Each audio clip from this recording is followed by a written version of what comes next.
Welcome to the Recruiter Startup Podcast. My name's Dulta Doherty, and in this podcast series, I will be interviewing investors, advisors, entrepreneurs, and recruiters who are based all over the world.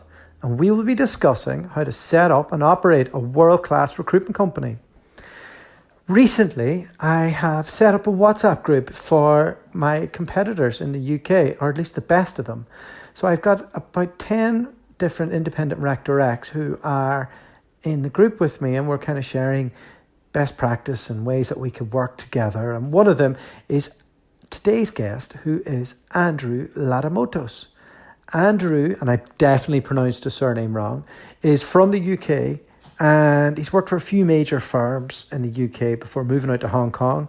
He did a couple of stints in Hong Kong, and in the second time that he went there, he set up a Rec2Rec business. And it's gone really well for him. He's got one person working for him, and he covers just the Hong Kong market. So we delved into what it's like to be a recruiter out there and his own personal journey. And in the conversation, we went into quite a lot of depth into maybe how the different way that me and him operate. I have a more of a social media selling approach, and he has I would say a really good old school headhunting, calling people at their desk approach, and it's worked for him. I probably should implement some of the stuff he's doing, but I'm too busy doing this type of stuff. Over to Andrew. Let us know what you think, and thank you so much for all the 5-star ratings. And if you're enjoying it, please jump onto iTunes and give us that, and send this to another recruiter. And if you know anybody who'd be interested in coming on the show, whether they own a recruitment business or they're in the recruitment software game, or they're a recruiter who has an interesting story, as long as it's agency related and it's in our world, then I really want to get them on the show. I'm doing podcasts almost every day now. Over to Andrew.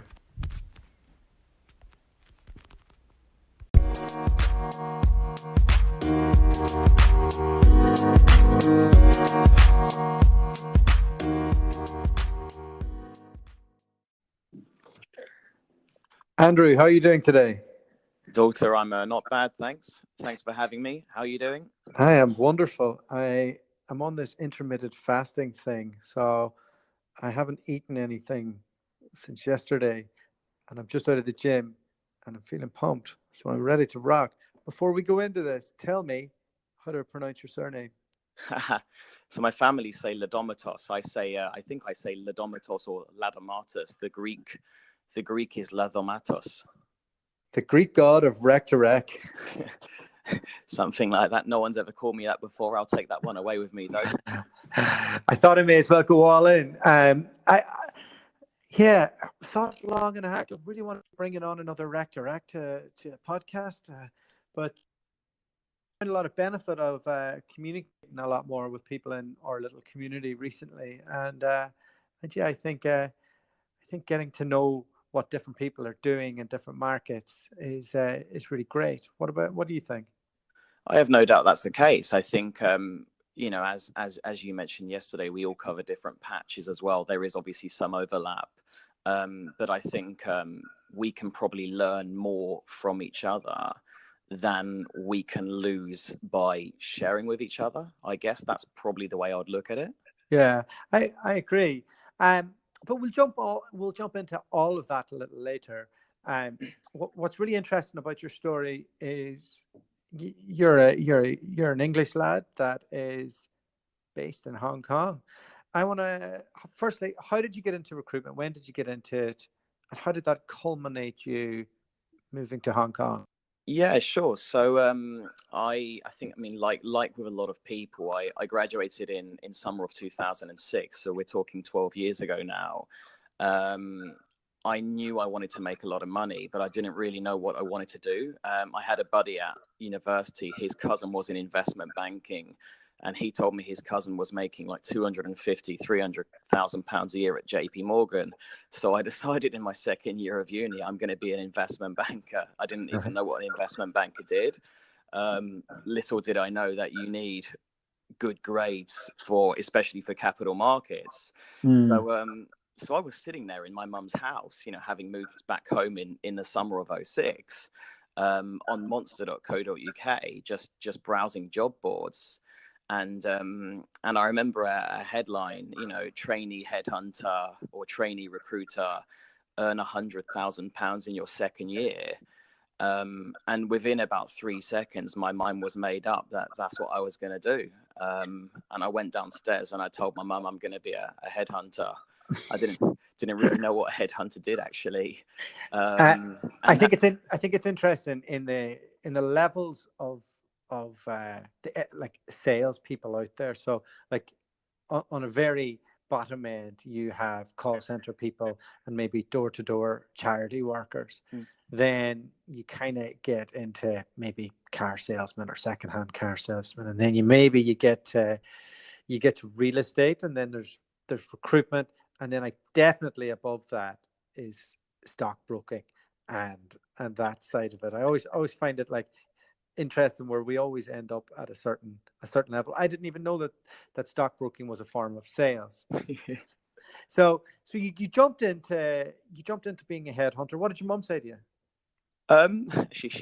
She told me, no, don't go into London, get a stable job around here, settle down, buy a house. But luckily I wasn't too compliant with her wishes. Where's around here? So actually that was Amersham, so just outside London, really, just on the outskirts. So I had the ambition to go into London. I just thought, it's a high-powered city. The economy was good back then. I thought all the good jobs are there. I thought if you want to earn, 100K, you need to be in London. So I was really, really pumped. But interesting, you stated about stockbroking. You didn't know it was a sales job. I didn't know recruitment was a sales job. I knew it was hard work, a hustle. You need to be always switched on and go. I mean, that's what I read about it, but I didn't really equate that to sales, actually. So it was only when I went to meet the Rec2Rec in London, a guy called Greg Ashmore, who I thought was awesome. He told me it's sales, and then I was like, oh, okay, so it's a sales job.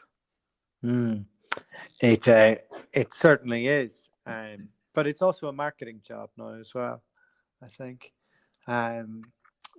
It's definitely evolved from what it was when I started 8 years ago. Yep. And my view. No, so that was your first gig in recruitment through Rec2Rec. Where did he place you? Actually, he didn't actually in the end place me. He had me an offer at a Hydrogen Partners Group, Project Partners. Great organization, but I had actually been to uni, and I had a good poker buddy called Oliver Otti, and he referred me to a business called Goodman Masson. And in the end, I chose the Goodman Masson offer over Greg's offer at Hydrogen, just based on, I guess, chemistry, feeling. The same stuff that all of the recruiters I place nowadays also make their decisions on. So I ended up there for 2.5 years, basically from October '06 until May 2009. They pride themselves on being a bit more flexible and mature in their outlook. Is that fair to say? I think from what I hear, I think Guy Hayward, he came in towards the end of my tenure there. I think he's done a great job at giving them that reputation. I think back then, when I was there for that 2.5 or just a bit more than 2.5 years, I mean, it was very, very structured. You can't be 1 minute late. I remember back when the economy was tough, we were doing 50 spoken BD calls a week, so 10 a day. That's quite a lot. Maybe it's part of guys changing the organization. Maybe it's also part of recruitment, perhaps in general, in London or in the UK, changing to become more flexible with everyone talking about the subject. What do you think? Yeah, look, I mean, I think we both know from working in the space we do, recruitment companies in general struggle to differentiate themselves. And there's so many recruitment companies out there that are like S3 on speed. So they're following that model. They offer a bit more, I don't know, not working flexibility, but they're a little less stuffy, and they're growing really fast. There's lots of opportunities. It's very hard to pick between them. And then there's a whole other raft of companies that are boutiques, and they can be easier to pick between because the leaders can be more influential in the decision-making process. To have a large business that's also flexible and can grow well, it's unusual to really for me to be able to pinpoint one and go, this is the one where you'll get enough structure yet it's mature enough. And sometimes I see a big difference between a lot of the different offices around the world. So I've heard that Robert Walters is quite structured in some of the major cities, but in Perth I had quite a lot of freedom, and as soon as I had numbers on the board, they kind of just respected that and just said, just double down on what you're doing, and that really benefited. But then I've dealt with Robert Half in different markets, and they have an amazing reputation in the UK and Australia, and an awful reputation in America and Canada. So it's kind of hard to pick, and I suppose that goes down to about that business in your study and how much work have you done with them. Yeah, I think that's a really, really interesting point you raise, and I think that balance between giving flexibility and actually, therefore, as a result of that flexibility, it will probably be easier to hire, right? Because your reputation will make you a brand that people generally enjoy working in. I mean, people generally like flexibility, right? I think the really tough thing is a really great point you raise is a business finding that balance between that flexibility, but also actually having structure, having daily or weekly structure, because ultimately salespeople, with the best intentions, I'm still a believer that people need to be given targets, generally speaking, to do the more difficult stuff, the stuff that's outside their comfort zone, like, for example, a cold BD call. And I agree with you. Like, if we look at most of the major success stories, businesses that have grown hugely over the last, say, 10 or 20 years, businesses like S3 Brands, Hydrogen, businesses like Selby Jennings Faden, they've all done it with quite a similar model to one another, even though they may disagree with that statement. I think that is more interesting. More interestingly, I had Toby Babb on here, and they were all in the same room in S3, most of them. So a lot of the leaders of those businesses, all were managers within the same teams, or within just different team functions within S3 at the same time. So it really is. It is the model that's proven to be scalable, and you'll know more about the Asian market than I will, but in America, their speed to market is so important that that model has done a lot better over the years than Michael Page or Robert Walters, who have been in America for a considerable amount of time. Those two brands are more relationship focused, and they have absolutely scaled and dominated Australia, and it's really worked there because you need to meet people, you need to do the coffees, you need to do all of that. But in America, it's much more product focused, and I see all those other brands really going like great guns in comparison. Like they're opening up different offices all the time. They have 3 different brands. Like the Faden Group has 3 different brands within it. GQR is the same. The Frank Group has it as well, and they're all very similar model. Subtle little differences between them. And how does that compare in Asia? Because it seems like Michael Page, Robert Walters are able to scale massively. And this is just for me looking in. You're the expert in there. Yeah. They're able to scale massively there. There's a great amount of boutiques there. And that touch point that they're able to provide and all the rest seems to go really well. And the more scalable businesses, I haven't seen them grip the market over there to the same degree, but I'm keen to hear your thoughts on that. Yeah, really interesting question and point. So I think one thing that the global businesses struggle with is adapting to new markets. I mean, that's probably cliche. I'm sure everyone says that. So that's hardly groundbreaking. But it's interesting what you say about, say, these businesses in Oz compared to the US. given the fact, I mean, Oz, people often say, right, you've got to meet people, like it's very relationship driven. I mean, if we look at Hong Kong, because I'm not knowledgeable of mainland China, Singapore, very well, but Hong Kong, I would say, I know relatively well. I'd say you know more than relatively well, right? Thank you. You live and breathe it.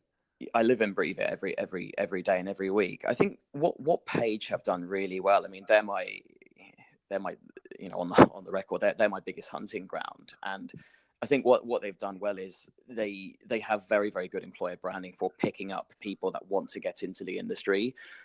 Anyone I meet who even doesn't end up at Page, most of them will have at least interviewed with Page, at some stage, when going for their first recruitment job.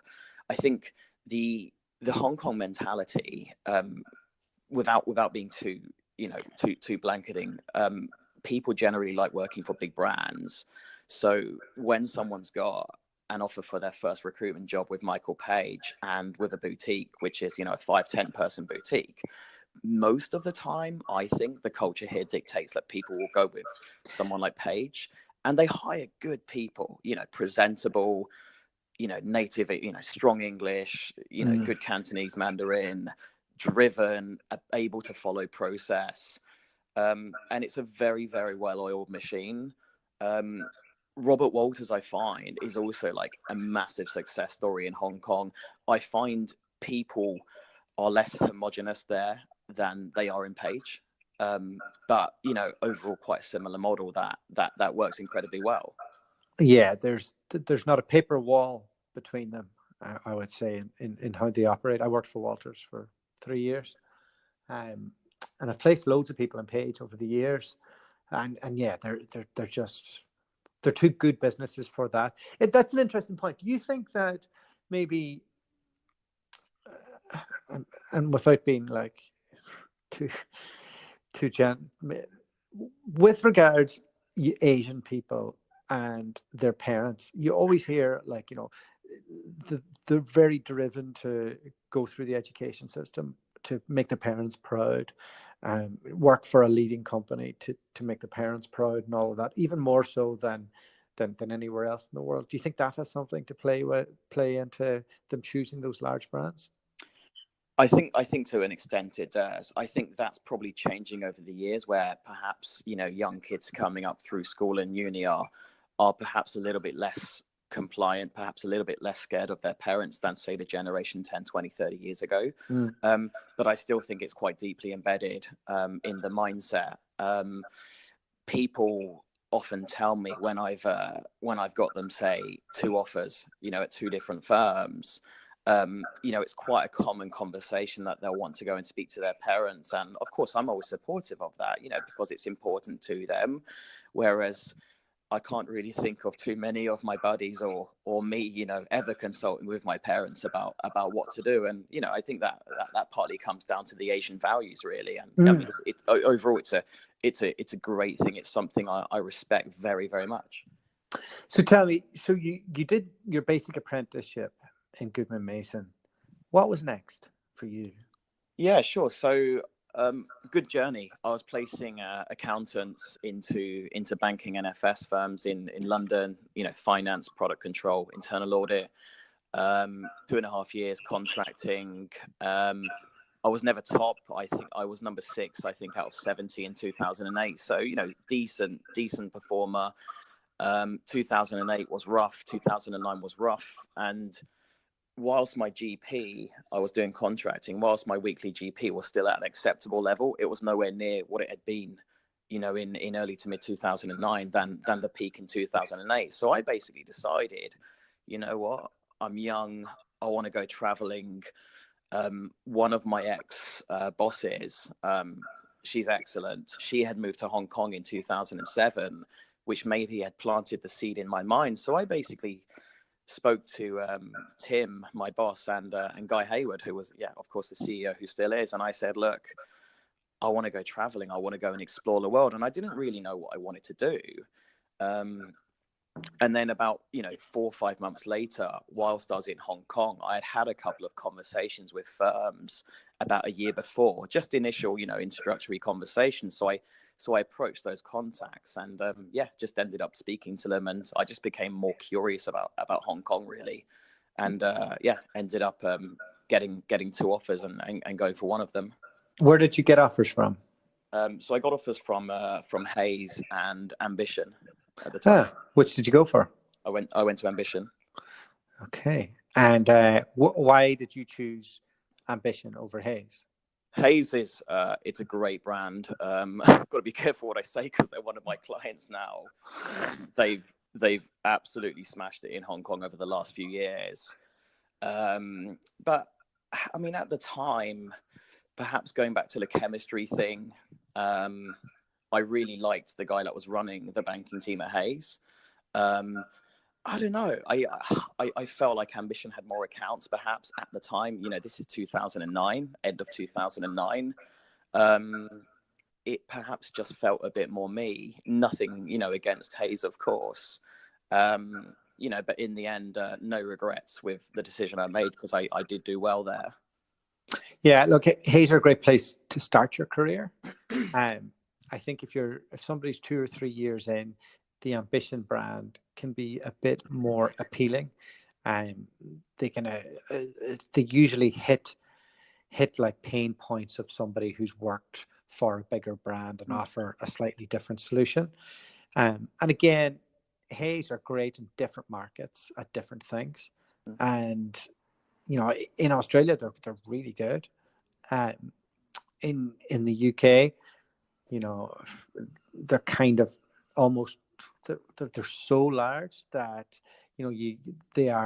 I'll work there for a year, I'll learn my trade, and then I'll move on. I've met and went drinking with the guys in New York as well when I was there, singing "Come On Eileen" at God knows what hours, which was great. And they've got a good model over there, and it really just like these big brands, they get typecast with like you're rubbish or you're great, or the different offices are very different in my experience. Again, I always seem to come back to that. So you joined Ambition. How long did you do in there for? So I was there for almost a year and a half. So I joined in March 2010. Okay, cool. And left in June 2011. About a year and 3 months actually. Just to go traveling. I had a at the time girlfriend living in Melbourne, and we basically decided I earned well there. I saved up a lot of money in just over a year, and I basically decided, look, you're only young once for the second time, and I want to go traveling again. Yeah, and so you went traveling. Where'd you go? Yeah, so headed to Australia to meet her, then went down to New Zealand. Came back home to the UK for a couple of weeks, did some of Europe, and then spent 4 months in South America. Oh, lovely. Great experience, and just good to take a break after quite an intense, year and 3 months, quite an intense year and 4 months, but all self-imposed, not imposed by Ambition. Just I tended to put a lot of pressure on myself and, try to operate at 1,000,000 miles an hour. Yeah, it's a tough gig. It's as I get older, I'm better at balancing it, and we'll jump into some of that a bit later when we discuss your own business at the moment. So you had that nice break. You went back to Hong Kong again. Was that a big decision to move back to Hong Kong after being away for so long, or was it, this is the best place in the world where I can make money, I'm going to go do that? Yeah, it wasn't too tough a decision. I think sometimes you need to not have something or not be part of something to miss it. I think we all think like that as human beings. And I had moved to Vancouver. We had plans to go to Vancouver and settle down for a few years. And I just remember, it comes to 7 p.m. It's dark, it's cold, it's miserable. No one seems to go out. And I just remembered like how fast paced Hong Kong was, the lifestyle, like it's so dynamic. Everyone's always up for doing something. Everyone lives close to each other. And I just kind of missed that, as a kind of young at the time, what was I? I would have been 27. This was 2012. So it wasn't too hard a decision to think, you know what, let's take a second adventure there, and no regrets. I mean, coming back here 6 years ago was it's one of the best decisions I think I've ever made, and particularly in the light of how things have worked out with the Rec2Rec business. Yeah. So talk to me about, this is the second time you're going back to that market. What lessons learned did you take in your own journey when you were searching for a job there? I don't think I took, I mean, without sounding stubborn, I don't necessarily think Ambition it's a brilliant firm. My boss and my colleague there were global number one and global number two. They had an unbelievable work ethic like you've never seen before. So it was a good experience, and I billed well. So it wasn't like it was a mistake, and therefore I felt like I could really, learn too many lessons from those mistakes. I kind of came back with just both eyes open, really, and thought let's get back and see what happened. Yeah, but what type of things did you do in your job search? Like, you must have known the place to live, how to go about that. Like, you must have had a better idea on who I want to work for, and how did you approach that? Because the last time you obviously had two major brands. Yeah, really good question, actually, and it kind of makes me think about how to advise the recruiters I meet nowadays, because I don't actually think I did come back with a game plan. I had no idea what I wanted, actually, and I kind of came back thinking, let's just get back to Hong Kong. I'll reconnect with my friends, and like we'll kind of see what happens. Which sounds really unplanning, I guess. It sounds like there was no strategy to it, but I have to admit that's kind of what my thought process was at the time. Back in early 2012. So you worked for another search firm for a year, and then how did it come about that you set up your first company? Yeah, so ever since my placement year at uni, I worked in IBM in finance, and I mean, IBM's a great firm, but it was the worst year of my life. I hated working in financial processing. It's kind of linked to accounting. So I came out of that as a cocky 20-year-old, going into my final year of uni, and I said to my mum, "Hey, I'm never gonna work for anyone else. I'm gonna work for myself as soon as I graduate." Obviously, that wasn't very realistic. I don't think I had the mental capacity or the commercial acumen, to do anything on my own at, of course, the age of 21 when I graduated. So I got back and I started thinking. So after this search firm, I started thinking, okay, so I do want to work for myself. So what should I do? And I had never been number one in the recruitment firms, but I had always been about sort of top 10, top 12, top 15%. So I thought I can do it. It's just about choosing the market. So how did Rec2Rec come about? I consulted with a few of my friends, and a couple of them were like, "No, don't do Rec2Rec. It's a grind. It's horrible. People are prima donnas. Don't touch it. You'll bill more elsewhere." But then the more I thought about it, the more I thought it's a market where there's a genuine massive demand for good recruiters at pretty much any level in any sector. It's a market I felt like I understood and I could relate to, having worked in a couple of non-Rec2Rec firms. I felt like I understood the business model of a recruitment firm. And by the time that came about, I already knew quite a few of the MDs, and I would just WhatsApp them, "Hey, I'm thinking about starting my own Rec2Rec firm. Will you use me?" And unanimously, people were like, "Yeah, of course. Why wouldn't we? We're always hiring." So that kind of gave me the confidence, I guess, to say, you know what, let's pull the trigger and let's do it. And this was back in early 2014, March 2014, that I started.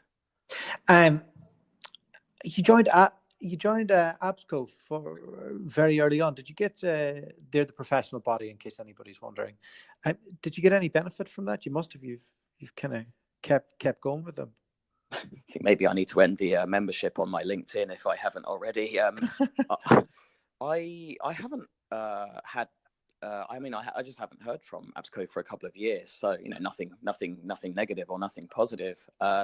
I went to a couple of meetings early on, 2015, I think, towards the end of 2015. That was good for networking, but I always remember they seemed to be a little bit more Singapore slanted or weighted. I was just curious.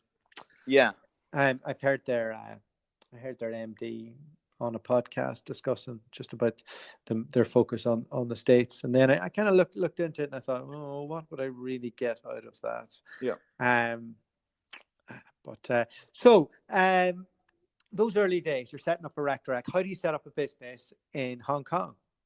Yeah, sure. This is one of the things I really love about Hong Kong as well, is like, there are open arms. It's very, very friendly for people to either come as an employee of a company that wants to sponsor them, or come as a business owner to sponsor yourself. So essentially, what you do if you want to work for yourself is there's two types of investment visa. The first one, as I know, I mean, it involves investing lots of money, I think, in property, and then you can live here that way. Or the second one is the one I did. So it's the second type of investment visa, where essentially you set up a company, you nominate yourself as a director, as a major shareholder, and you sponsor yourself to work there. So how much does that cost? So for me, I remember at the start, the total cost of setting up the company, setting up the bank account, all the paperwork, and sponsoring myself for the investment visa, I actually paid a CompSec lady to do it, who's awesome, and it cost in total 22,000 Hong Kong dollars, which is what, £2,200. What?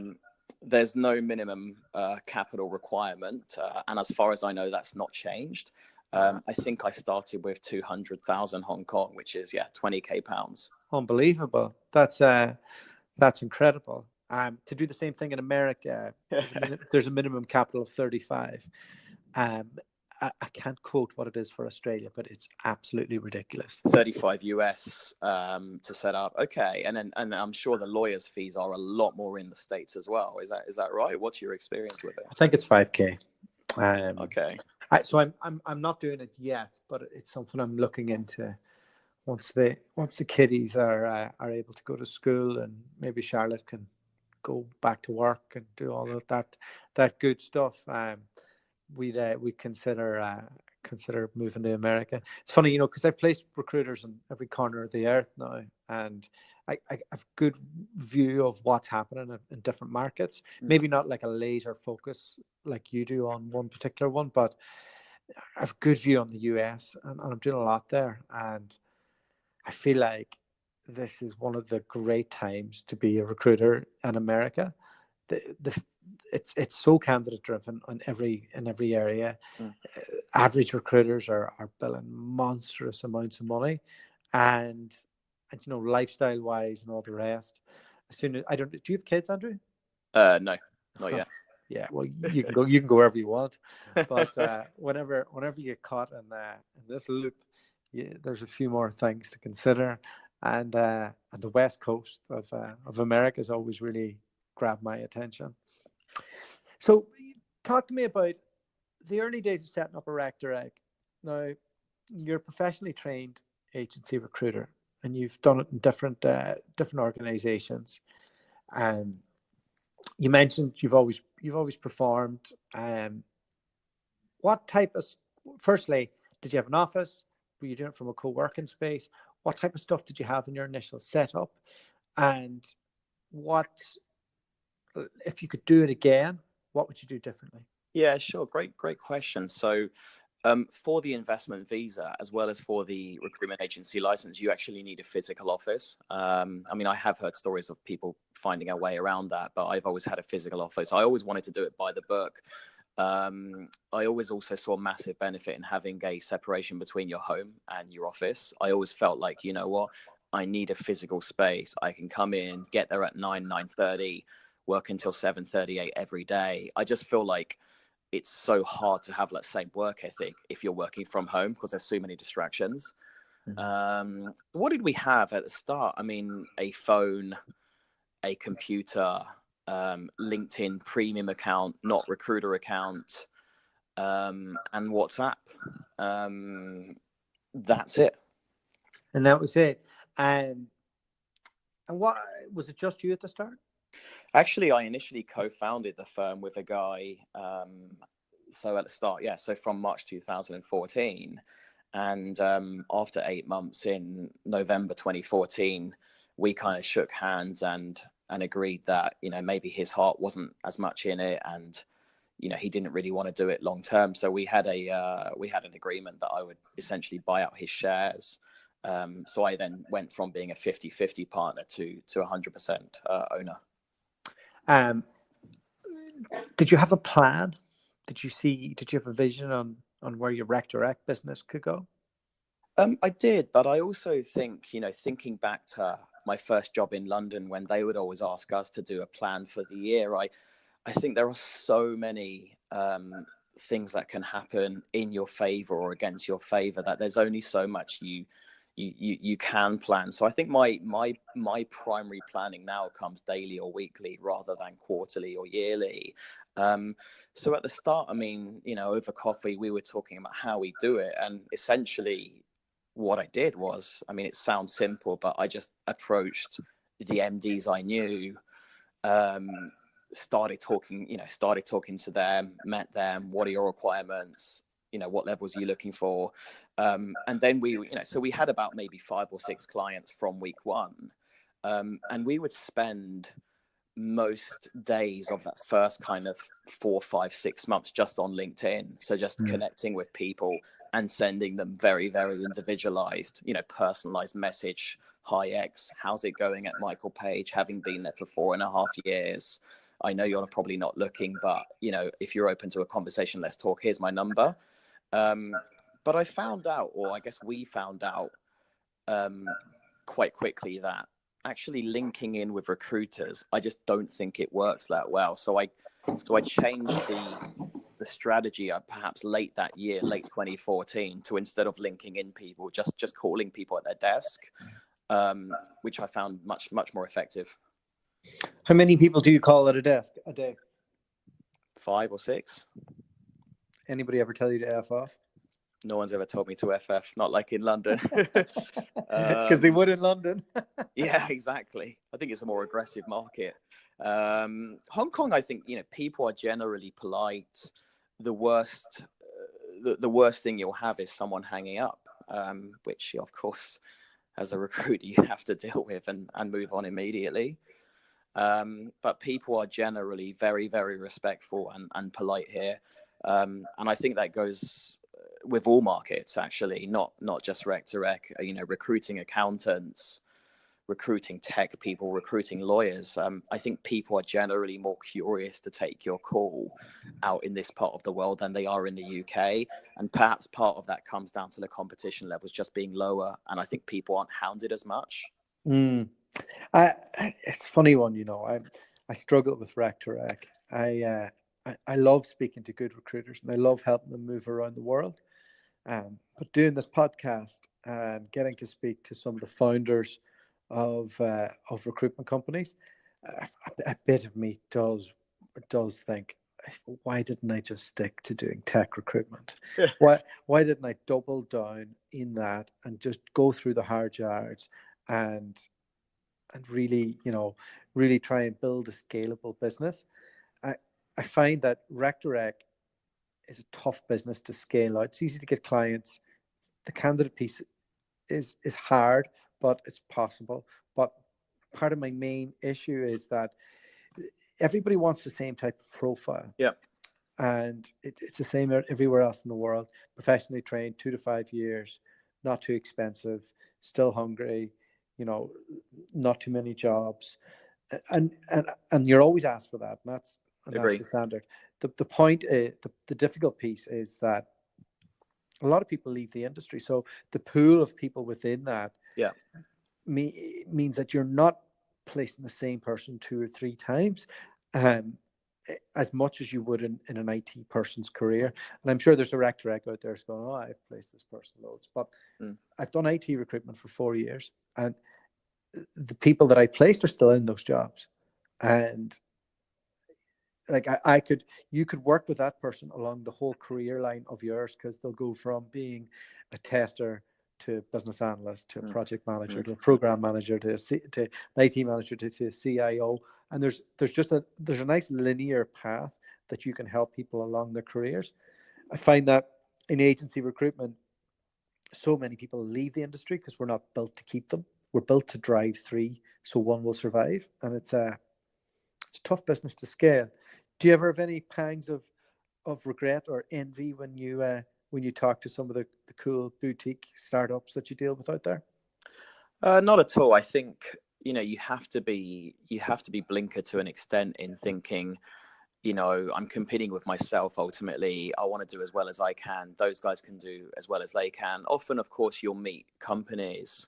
Spoke to one just this morning, actually, and they're absolutely murdering it, right? And they are tech into banking. They're doing so well out here, and it does make you think, wow, what if? But then I also think there is an element, as we all face as recruiters, of like the grass is always greener, right? We always hear about how well other people are doing. I remember when I used to cover banking in London, and I used to think, damn, my guys covering commerce, finance and accounting, so much easier for them to get on the PSLs, and they can call a CFO and win business, whereas I can't. And I'm sure there were guys in those teams saying, hey, these guys in banking, they're making so much more than us, their salaries are so much higher. So I think it's important to try to not be affected too much, and also to remember that everyone you speak to is always going to say how well their business is doing, and if it's not there, they'll never tell you. Yeah. But talking about Rec2Rec specifically, it's interesting, actually. I mean, your coverage is, I mean, it's super exciting for candidates in a way, because they can actually go to the US with you, right? You can open that door that they might not be able to open themselves.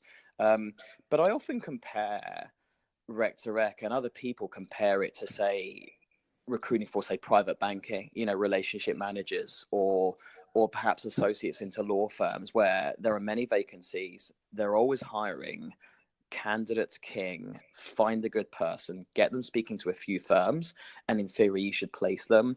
And I find the way to operate well in that market, it's so hard, because generally people that are doing well don't move very often. One of my best buddies is a corporate finance headhunter. He's got 12 years experience. I think he's only ever moved once, and he bills year in, year out.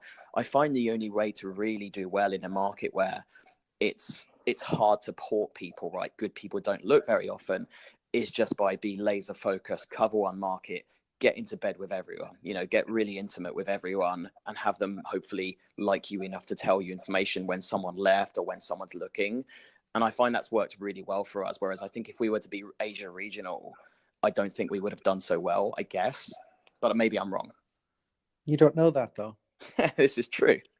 I actually think you could do Singapore and China no problem, and you'd have the credibility to do it as well, and the experience of dealing with Asian candidates.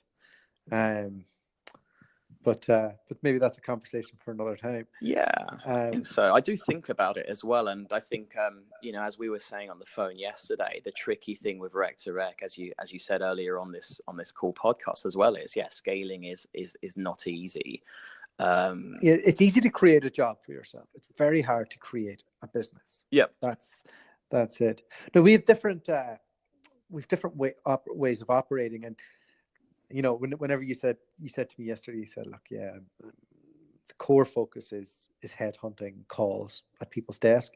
I was like, I probably haven't done one in 4 years. We operate very different models, and I probably should incorporate some of your stuff into mine. I find that mine is slightly different in that I think it's fair to say mine would be a lot more social selling than what you do. And a lot of what I try and do is to create an inbound solution.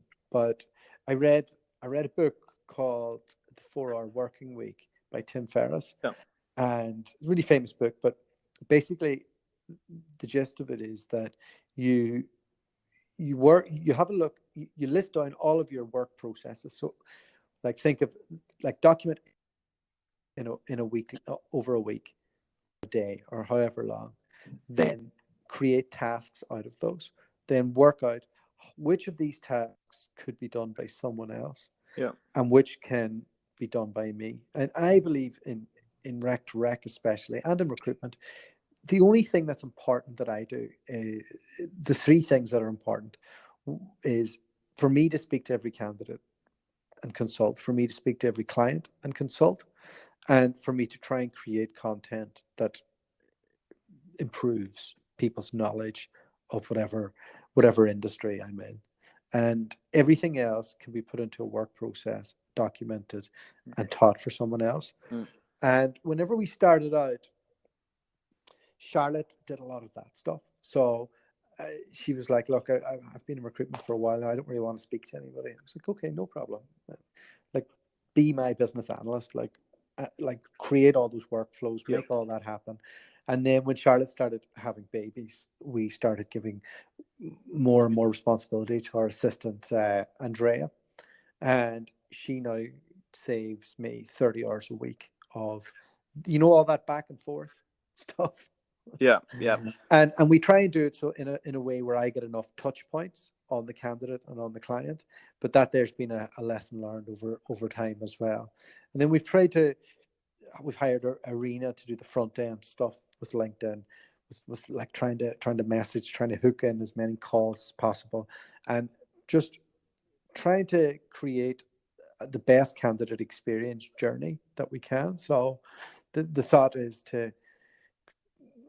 from the moment that somebody engages us, we then put them into our WhatsApp group. We try and figure out what's their key drivers before the call. We then drill down to that action plan, and then we map the journey along with the client to get to the outcome. But it's taken a long time to get that together, and then I suppose I would make a lot more money if I was to just get on the bloody phone and call people at their desks. Well, look, there are definitely pros and cons to both ways of doing things, and obviously there are definitely massive overlaps between the way I do things and the way you do. I think one thing I struggle with a little bit, and I think is the fact that whenever I send the interview confirmation to the candidate, and this is one thing that the guy that's working for me, Keir, who's doing a great job, he's been with me for almost 2 years now, is we always want to send very, very tailored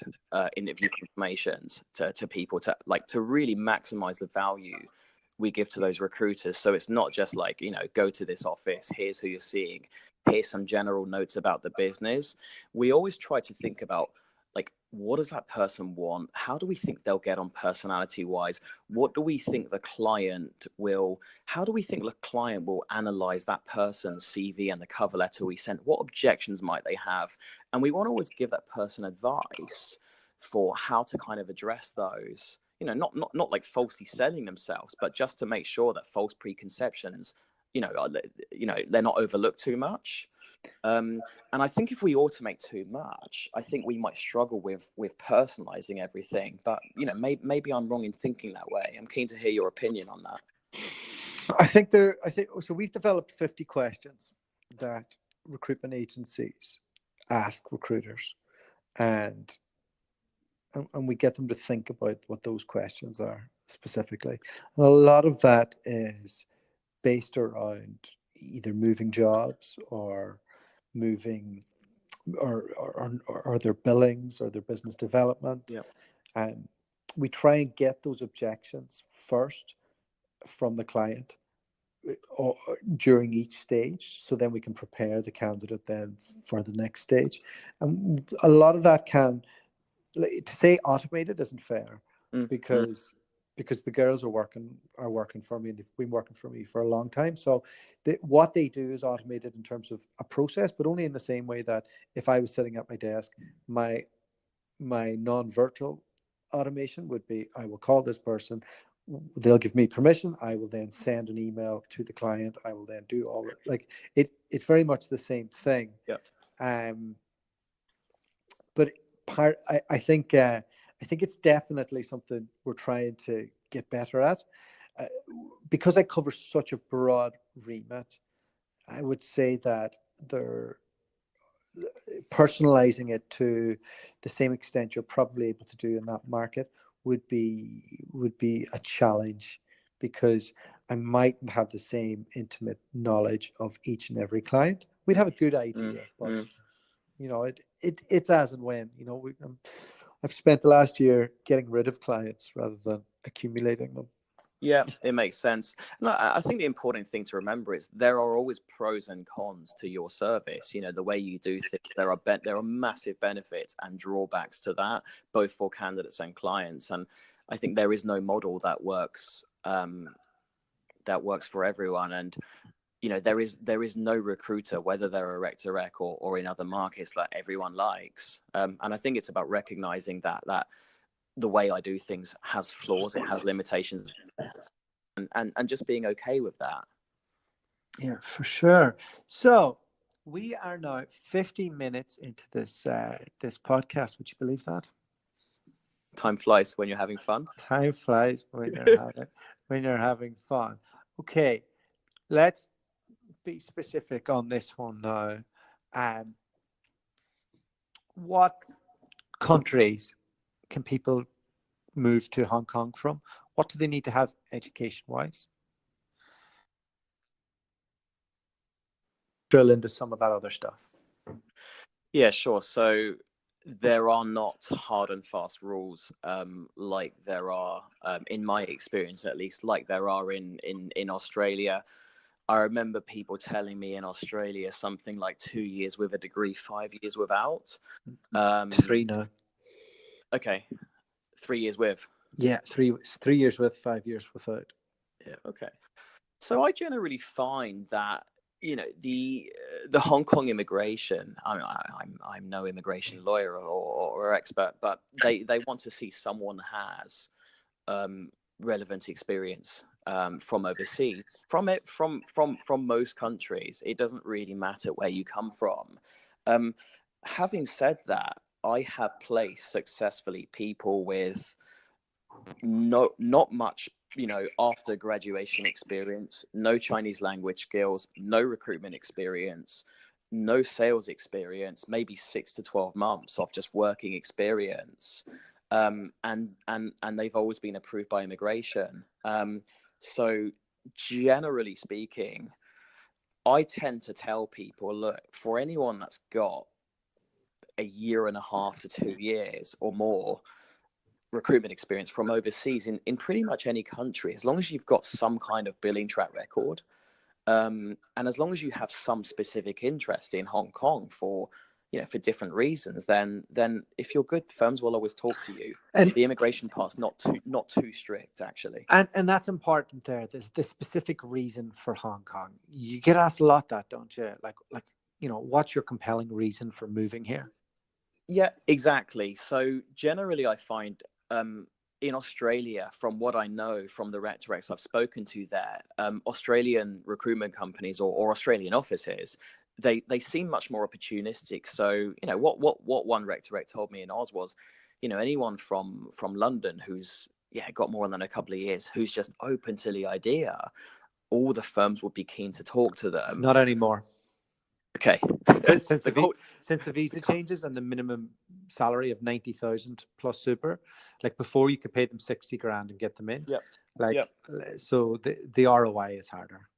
It's a lot, right? I mean, 90 Oz, especially when you look at the pound, the strength of the pound now, it's a lot of money, right? It's not cheap. Yeah. So generally I find, firms in Hong Kong, they'll still be very opportunistic, but they'll want to know, specifically why Hong Kong, you know, is the person interested in Chinese culture, or they've been there a few times, or they've got a network there. They won't generally, in my experience, be as turned on by someone who just wants to go overseas or just wants to go anywhere. And one of the places they're happy to consider is Hong Kong.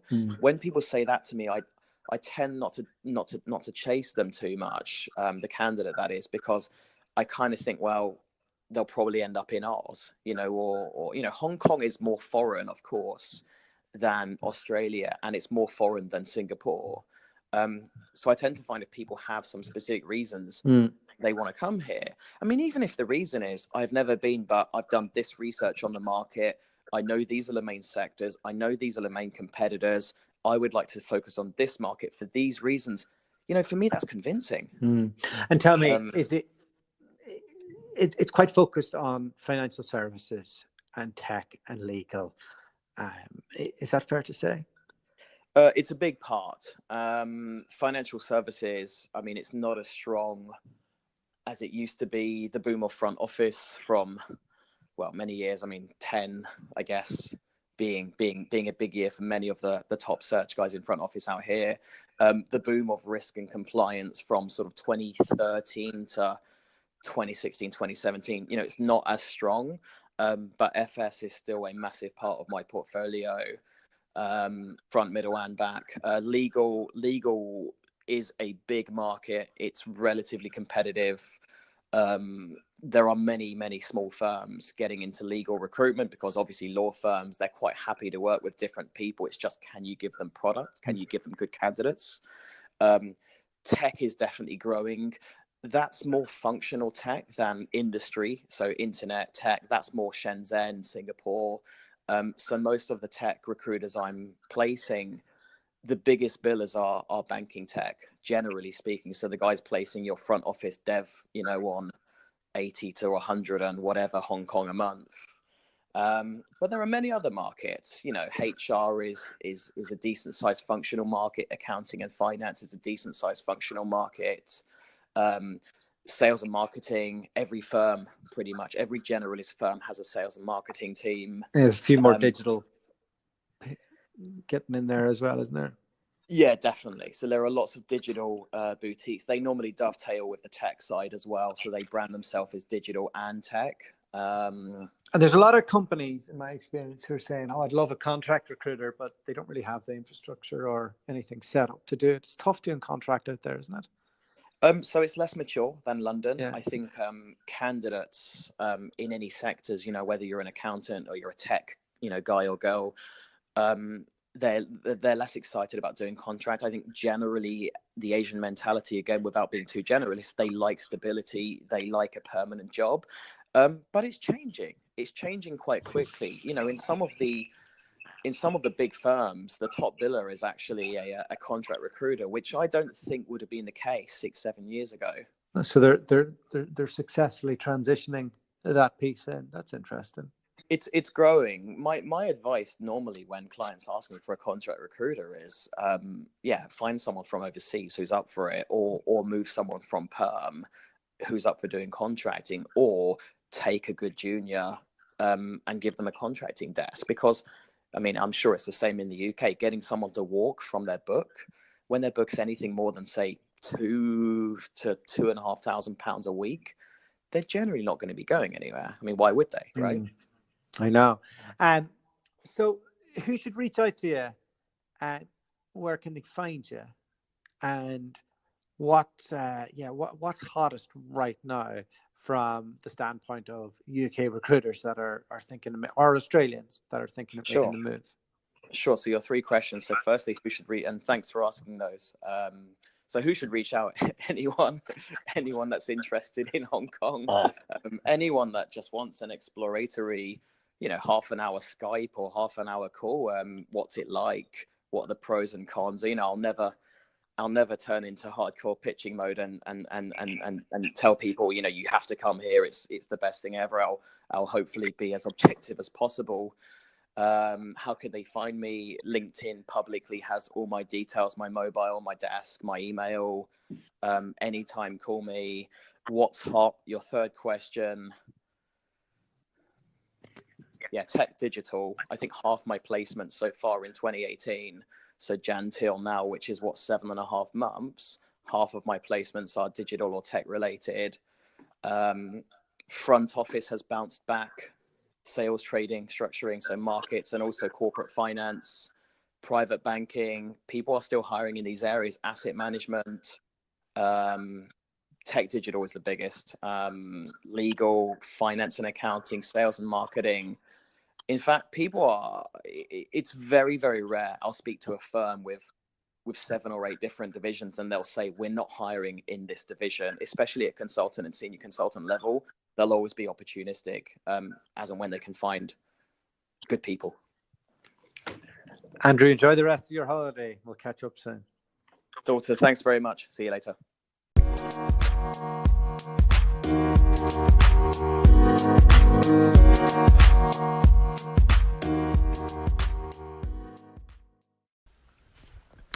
Well, massive thank you to Andrew for coming on the podcast, and really cool to get a view of somebody who's on the ground out there. I think we probably have shared a lot of similar clients over the years. Hong Kong hasn't really been a big focus of mine, but I have clients asking me for people all the time there, and it was really, really good to get to speak to Andrew on the specifics of that market and what works, and how he's finding success there, and fair play to him. A young guy from England out there and just setting up a corporation and making a go of it, and it sounded pretty easy, to be honest, to get it up and going and all the rest. He's been going 4 years, and he has one person working for him. I have been almost in this for about 4 years as well, 3.5, and we've got we've 2 assistants, not completely full time, neither are fully 360. So I think the point that we were discussing, that Rec2Rec businesses are quite hard to scale, it really is true. And from communicating with the other independent Rec2Recs, I think a lot of them have found the same challenges, because it's an easy enough business to set up. It's just a hard enough business to build out. Anyway, great episode. Really enjoyed speaking to Andrew and hearing how he does his thing. And tomorrow, hopefully, we'll have another amazing guest. Anyway, have a great start to the week, and go out there, do the stuff I'm not. Aggressively headhunt, make more money than me. Enjoy yourselves. God bless. Good luck. The podcast you just heard was published with Anchor. Got something you want to say to the creator of this show? Send them a voice message using the Anchor app, free for iOS and Android.